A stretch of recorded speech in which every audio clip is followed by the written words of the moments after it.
Hi, I'm Brian McLachlan, and this is Deep Thought Balloon, little videos about comic stories, pop culture, and other stuff. This is my next video about writing comedy. This time we're going to look at joke structure. Remember that a joke gets you thinking one way and then shows you what you were thinking was a harmless trick. The setup contains the information we need to trick the audience, getting them to think one way. We have to be careful with our words so we don't give away any clues. What do you call a pig who drives in the middle of the highway? A road hog. We use the words pig and highway because what you call a hog who drives in the middle of the road gives away the punchline, road hog. That's what's called telegraphing, and you don't want to do that. Writing jokes, we're usually working backwards, and then crafting the setup so we don't slip the magic word into the audience's mind. Notice too that the funny surprise comes as close to the end as possible, far away from the setup.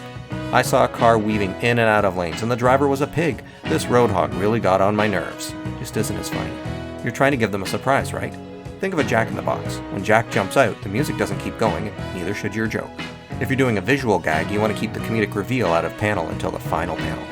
This leads us to cloze probability. That's the chance that a word will come next in a sentence. Before you speak, the first word could be anything. Because, bicycling, donkey. But as the sentence goes on, if it makes sense, you can start to make a good guess about what word will follow. Let's see this in action. My lucky number is... Cloze probability says that 7 or 8 or 13 will most likely come next, depending on your life experiences, but any number from 1 to 100 is going to have a high cloze percentage and a low laugh percentage. My lucky number is -5. Is that funnier?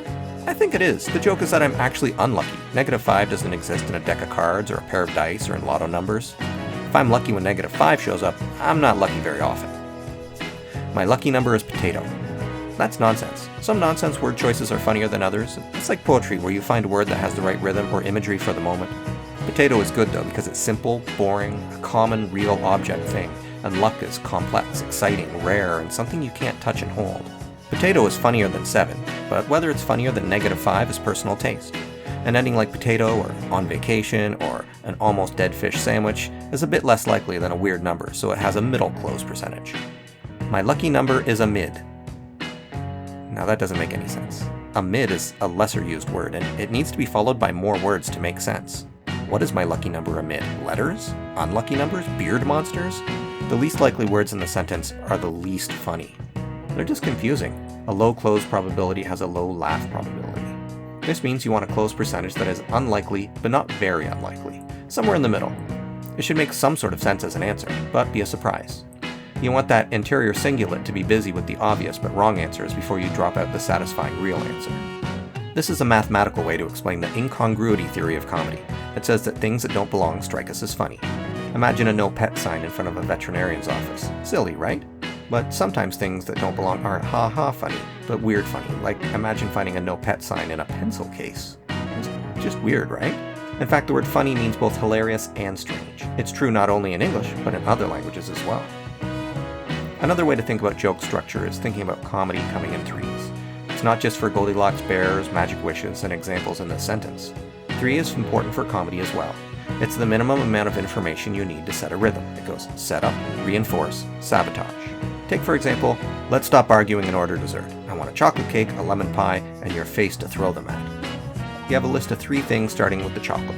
Then the lemon pie reinforces it, and your face comment sabotages what you thought was going to be another dessert item.